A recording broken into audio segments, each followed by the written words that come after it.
NFL cuts are done. The 53-man rosters are set for now, but here are the biggest names that were cut, and they are now the best available players. We'll also talk about some fits. Cole Strange was waived by the Patriots, and now one of the biggest names available, a young guard with upside, was a first-round pick in 2022. He really could help a team. A lot of teams are pretty desperate for offensive line help, even if it's just depth. Again, you got a guard with experience, with upside that also could play center. Several teams should be interested. He goes on waivers. Remember, waiver order is the most recent draft, so the 2025 draft order. So I'd imagine one of those teams earlier in that order will claim him because he should be a hot target, a hot name here. I look at the 49ers to be an incredible fit. He would have a shot to go in there and maybe compete for that left guard spot, or at least be depth for guard and center. They're somewhat earlier in that order. The Raiders as well. Maybe that starting lineup is set, but they could use some options at left guard or center. The Jets definitely need depth pretty badly because of durability concerns. They're early in the waiver order. A couple great fits, a little bit deeper in that waiver order. The Cincinnati Bengals and the Houston Texans would be a really good scheme fit. He has a chance to play and be quality depth for those teams, but he has to make it past a lot of teams in that waiver order. So for all these players, when I talk about best fits, they're not necessarily me saying that player's going to that team or landing on one of these teams. It's more so the best fits for that player to kind of revive his career. It just makes sense for both sides. So we'll see where one of the top names lands. Another Patriots guard to keep an eye on, Layden Robinson, was a fourth-round pick just last year's draft. So the new staff obviously making big-time changes. It was a little bit of a surprise cut, maybe not as big of a name as Cole Strange. And he can land with so many different teams. There's so many teams that need offensive line help. I'm just going to pick out the best fit. I'm not necessarily saying he's for sure going to the Bengals. Just for me, the Bengals could use him. He can compete for a job and be quality depth at first for him to kind of revive his career. I feel like to be a really good scheme fit for him and possibly getting a chance to play sometime earlier in his career. So it's not necessarily me saying, yeah, he's going to the Bengals. It's just, to me, by far the best fit. He could make it a little further than Cole Strange in that waiver order. So we'll see if a team like the Bengals, somebody's going to pick him up. Typically, teams go for, with these waiver pickups, not really the bigger names always, not necessarily, but more the guys with upside. Here's a guy that was a fourth-round pick in 2024 that teams could be interested in. The Broncos waived their linebacker Lavelle Bailey, who actually was getting a lot of reps with the first-team defense in training camp. Doesn't mean he was going to be a starter. Obviously, the Broncos wouldn't have cut a starter, but some of those starting linebackers were dealing with some minor injuries during camp, so that kind of pushed Bailey up into a starting role throughout some of camp. It is a little bit of a surprise they moved on from him, though, because wouldn't you think he'd be quality depth? But I definitely think he'll have some takers. Tennessee Titans are a team to keep an eye on because, like we said, with a lot of these guys going on waivers, the Titans are first in that order. They had the first overall pick in the past draft. That is the order.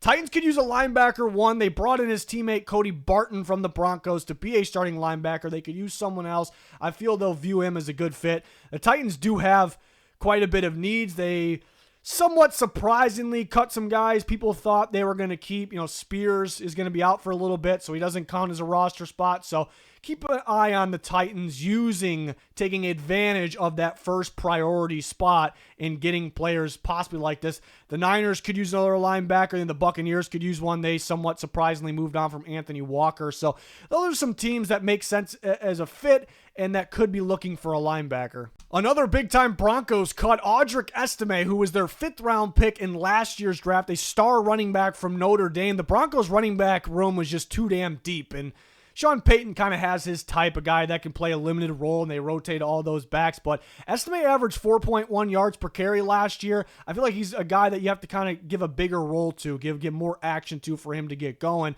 And there's a long list of teams that could use a running back. There's even more than the long list I listed right here. I had to stop somewhere, but I could see a different team not mentioned here even picking him up. I like the Browns fit. I like a lot of fits, but the Browns have been kind of sneaky looking around for another running back. The whole Quinshon Judkins situation. Tommy Rees is the Browns offensive coordinator. He has that Notre Dame background as well. So they can get this physical back that they no longer have. Remember, Nick Chubb is no longer there. Speaking of Nick Chubb, he's in line to be the starter for the Texans, but Joe Mixon's going to miss some time. Could he even miss more than that 4 games? They can look to add a running back. The Saints could grab one of Sean Payton's guys here. They could use a perfect pairing behind Alvin Kamara, a more of a physical back to pair with them.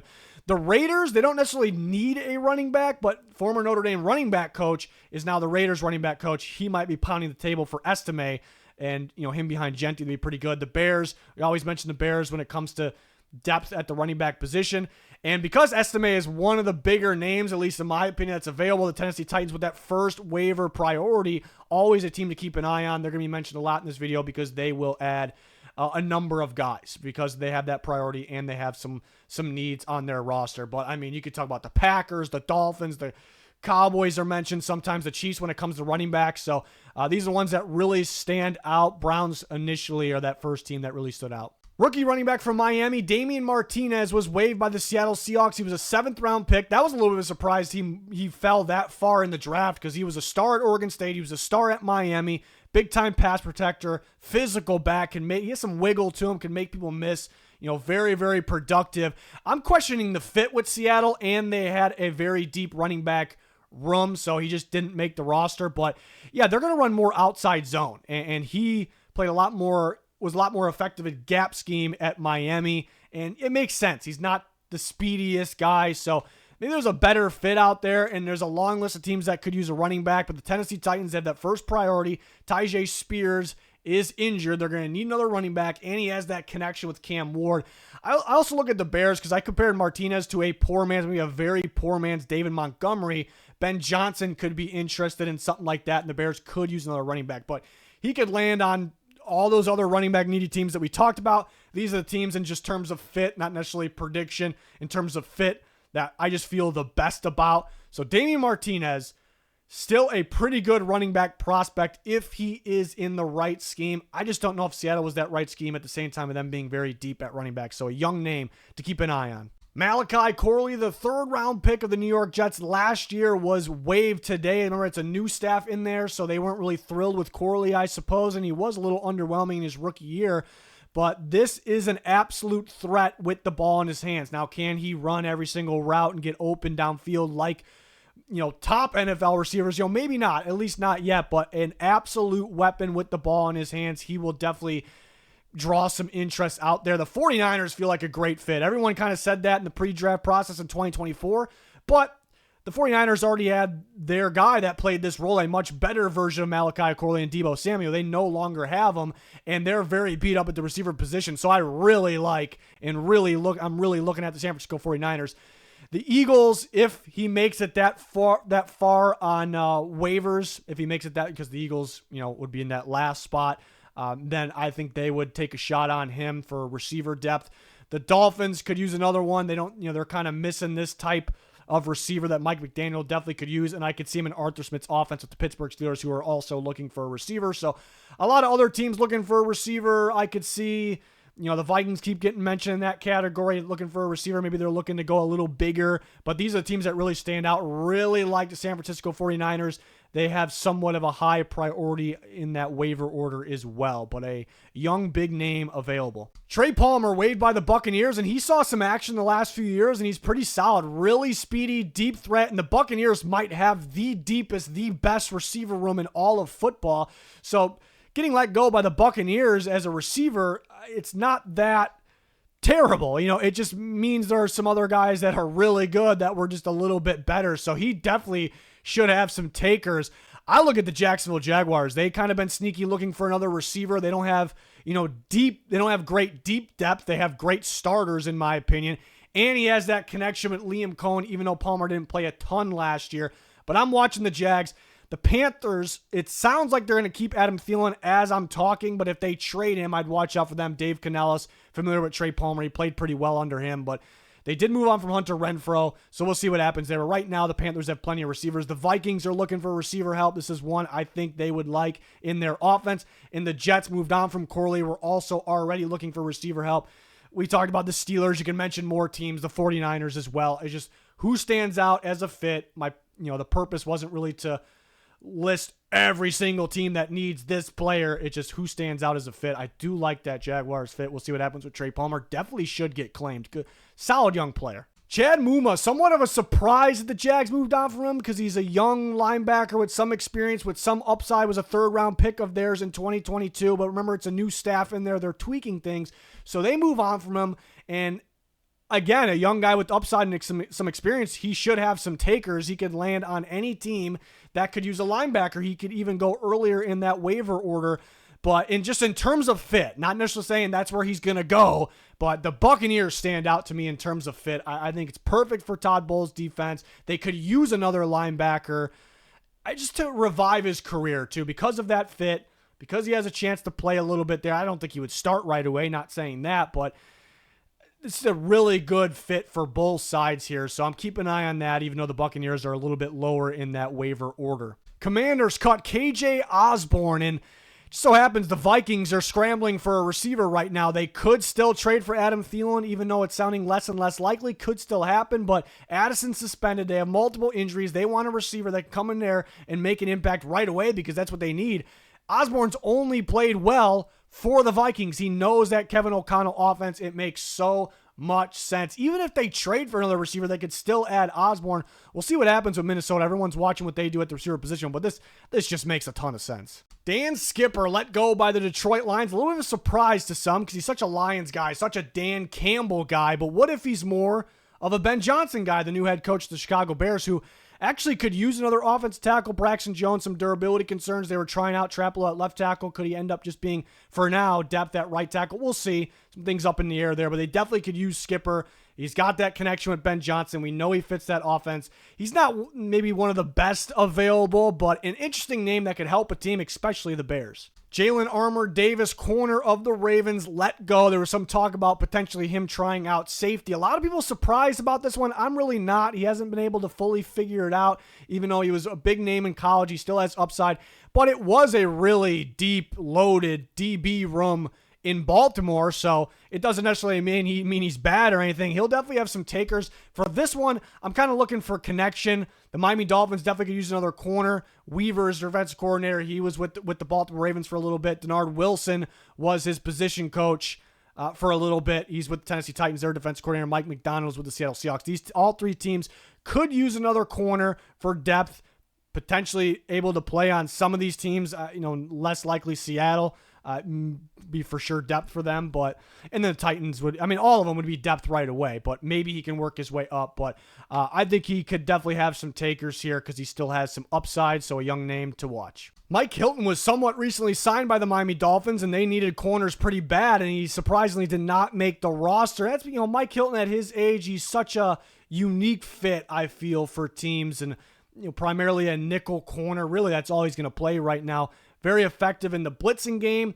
And to me, he's just going to fit Lou Anarumo's defense. That's what he did in Cincinnati. Anarumo is now the defense coordinator for the Colts. They're kind of scrambling for some corners right now. So we'll see what happens. But there is some level of interest. I'd imagine Mike Hilton ends up signing with the Indianapolis Colts. Colts moved on from their young corner, Juju Brents, who was a hell of a prospect out of Kansas State, and he still could be a hell of a prospect. He still could be a hell of a player. He's just been unable to stay healthy, but if he could stay healthy, he could be solid, and he has some upside. I definitely think he'll have some takers. There was reports that teams were even talking about trading for him, but then they realized the Colts were going to move on from him, probably after they traded for Mekhi Blackmon, the corner from the Vikings. So was a former second-round pick. Interesting name here. He just has to stay healthy, but I like a lot of fits. There could be even more than that what I have listed here, but Jacksonville makes a lot of sense.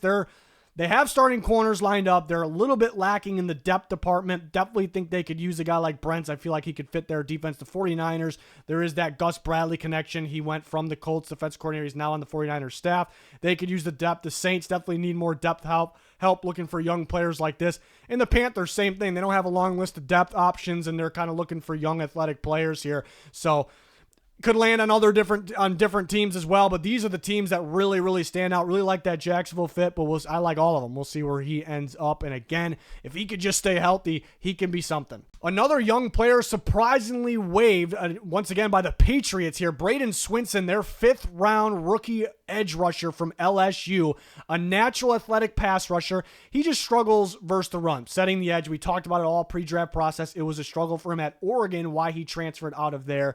He worked out as a pass rusher at LSU. Right now, the passing down specialist with some upside, but many surprised the Patriots gave up on him already and kept Anthony Jennings. You would think maybe work with this kid, but they probably saw enough. They're like, we can't trust this guy.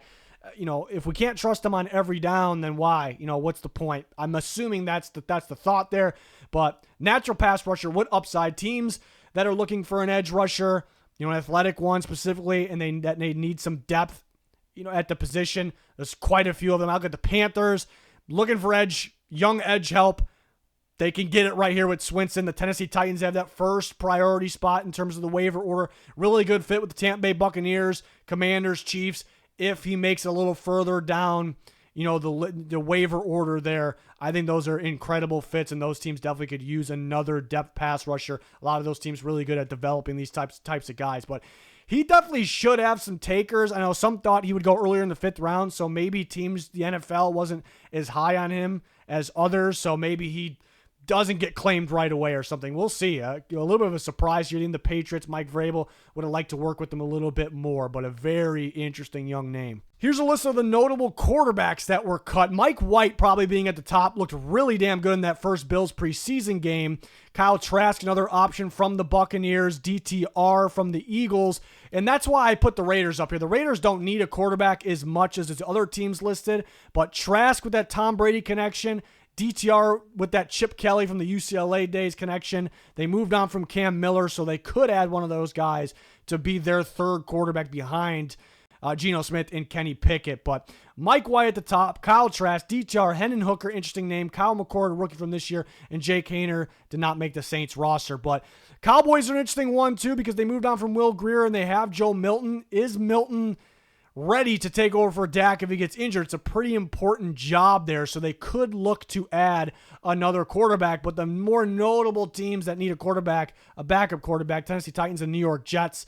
Titans just need a better option in there, and the Jets have Tyrod Taylor, who's a little banged up right now. So those teams should be monitoring the quarterbacks. And again, the Titans do have that top waiver priority spot. I think Mike White is most likely that top option for teams. More notable players waived. So these are the younger players that were, let go, and they will be on waivers. Beanie Bishop started a significant amount of time at that nickel spot for the Pittsburgh Steelers last year, so he could have some takers for that role. Chris Paul Jr., a little bit of a surprise. The Rams moved on from their rookie linebacker from Ole Miss. He had pretty good tape. It wasn't outstanding. He is a little undersized, but he did everything pretty well.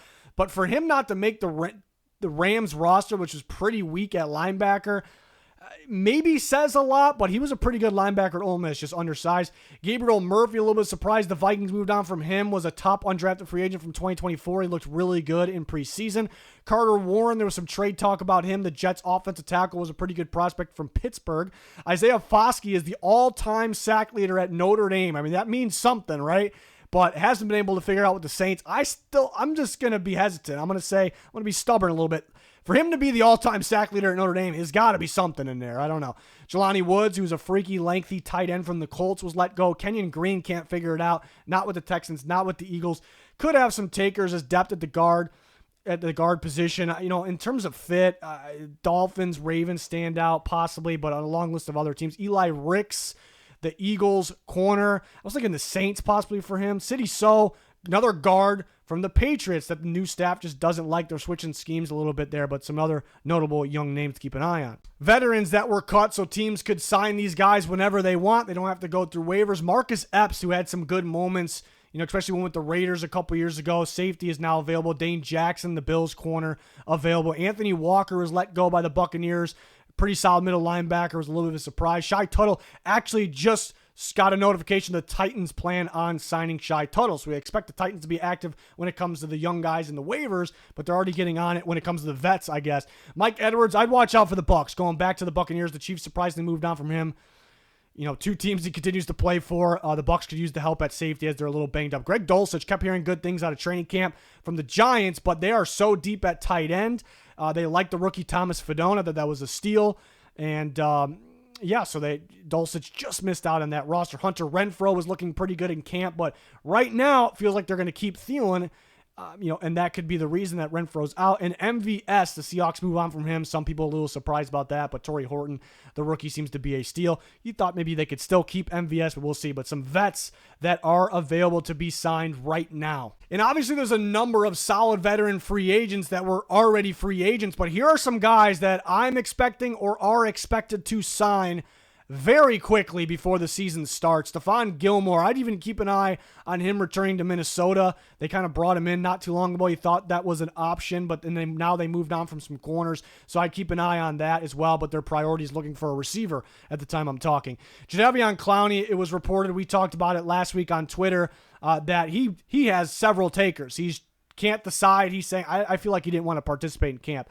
He has several teams interested. They've been interested. He's going to pick one anytime now before the season starts. He can really help out a team, maybe a contending team that can use an edge rusher. We've talked about a number of teams that fall into that category. And same thing with Za'Darius Smith. He has a number of contenders that are interested. We talk about for either Clowney and Smith, the Lions, even a reunion with the Lions for Za'Darius Smith. Could Za'Darius Smith have a reunion with the Packers? Maybe the Packers could be in on Clowney. The Commanders, the Chiefs, and the Titans could use a pass rusher, not much of a contender. The Panthers could use one. The Buccaneers, another big one to watch as well. A number of teams that you can come up with yourself that could use an edge rusher. But these three big-time veteran free agents that are still free agents, I'd expect to sign before week 1 starts, but we'll see. And some trade candidates to keep an eye on. The main purpose of this is the new trade candidates. Cam Robinson, the Texans came out and said they're looking to shop him, and there are a lot of teams that could be desperate for offensive tackle help. More so depth. So do they want a guy that expects to be a starter? That'll be the question. But he was injured a little bit during training camp, so that got the opportunity for other guys to take Cam Robinson's place. So that's the reason for that. Noah Igbinoghene, there's been some talks about him, some teams calling around. Maybe they were hoping the Commanders would just cut the corner, but they didn't do that. They're looking to trade him still, and there are some teams that could use a corner. Kendrick Bourne we talked about a while ago. Then we thought the Patriots maybe would cut him. They're hanging on to him with probably hopes maybe they keep him, but probably hopes they could trade him. We thought the Niners could have some interest. Do they want to go and trade for him? We'll see. The Vikings are looking for a veteran receiver, so another team to keep an eye on. Steelers, Jets. We've talked about these teams. And Kyle Duggar. They didn't want to just cut him. They want to get something for him that's smart, and there actually has been some trade talks, but I think the salary is the issue. Teams want the Patriots to pay a portion of that salary. I think the Patriots should, though. They can definitely do that. I know they want a lot of that space to roll over to next year to help them out, but keep an eye on him still. And then we're keeping an eye on the Jaguars running backs because they didn't really want to keep 4 backs, but as of right now they do. Etienne and Bigsby, one could be out. We thought more likely Bigsby. They could keep all of them. Adam Thielen, it was either Vikings or Panthers is what it felt like, traded or not traded. It's seeming less and less likely because the Panthers want Adam Thielen. He's an important piece to them. So the Vikings are going to have to give up more than they want to right now, but still keep an eye on him. But it's less and less likely. And Jakobi Meyers, I talked about yesterday, I'm not counting on a trade just because a team has to trade for him, pay him what he's owed now, then give him an extension. Not too many teams can do that. Not too many teams want to do that. One team called the Raiders about Meyers. They wanted the Raiders to pay a portion of that deal. So not only do they want that, but they have to bring him in, pay that, and the Raiders aren't going to do that. They want to keep him. Even with Amari Cooper, they want to keep him. But a team has to want to pay him the full salary this year and give him an extension. We're so close to the season. Maybe more of a deadline candidate if things don't go great, but I feel like the Raiders and Myers probably figure it out. So are those trade candidates? We'll talk about more about trades potentially in a upcoming video perhaps, but hopefully you guys enjoyed this one. A lot of work into it, very informative stuff here, but it's going to be fun. Cuts are done, but the claiming and the signing begins, and it kind of creates a cycle. So we have you covered with everything in this, everything NFL. Follow us on X/Twitter, link pin in the comments. If you're not following that, you are missing out. Live updates, constantly talking, having my take, especially during games as well. So join us there. Like, subscribe, turn notifications on. Thanks for watching. Goodbye.